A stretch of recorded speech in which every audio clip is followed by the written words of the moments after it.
Indian 2 படப்பிடிப்பு காட்சிகள் திருட்டுத்தனமாக வெளியிடப்படுவதாக புகார். இந்தியன் 2 திரைப்படத்தின் படப்பிடிப்பு காட்சிகள் திருட்டுத்தனமாக வெளியிடப்படுவதாக தயாரிப்பாளர் தரப்பில் சென்னை பெருநகர காவல் ஆணையர் அலுவலகத்தில் புகார் அளிக்கப்பட்டுள்ளது. ஷங்கர் இயக்கத்தில் கமல்ஹாசன் நடிப்பில் பிரமாண்டமாக உருவாகி வரும் திரைப்படம் இந்தியன் 2. ரகுல் பிரீத் சிங், காஜல் அகர்வால், பிரியா பவானி சங்கர், சித்தார், காளிதாஸ் ஜெயராம், பாபி சிம்ஹா, எஸ்.ஜே. சூர்யா, மறைந்த நடிகர்கள் விவேக், மாரிமுத்து, மனோபாலா என பெரும் நட்சத்திர பட்டாளமே நடித்துள்ள இப்படத்துக்கு அனிருத் இசையமைக்கவுள்ளார்.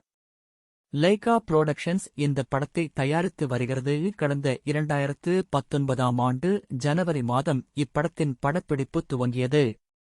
இதனிடையில் கொரோனா படப்பிடிப்பில் ஏற்பட்ட விபத்து என பலவிதமான சவால்களை படக்குழு சந்தித்துள்ளது.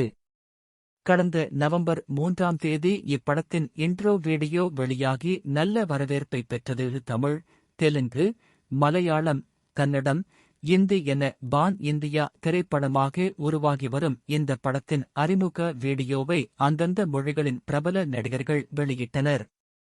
இதனைத் தொடர்ந்து கடந்த ஜனவரி மாதம் நடிகர் கமல்ஹாசனின் பகுதிகள் முழுவதுமாக படமெடுக்கப்பட்டதாக படக்குழு சார்பாக தகவல் வெளியானது.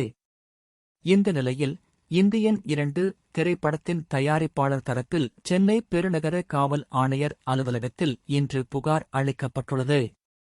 அதில் படப்பிடிப்பு போது காட்சிகள் திருட்டுத்தனமாக வெளியிடப்படுவதாகவும் சமூக வலைதளங்களில் பரப்பக்கூடிய நபர்களை கண்டறிந்து நடவடிக்கை எடுக்கக் கோரியும் புகாரளிக்கப்பட்டுள்ளது.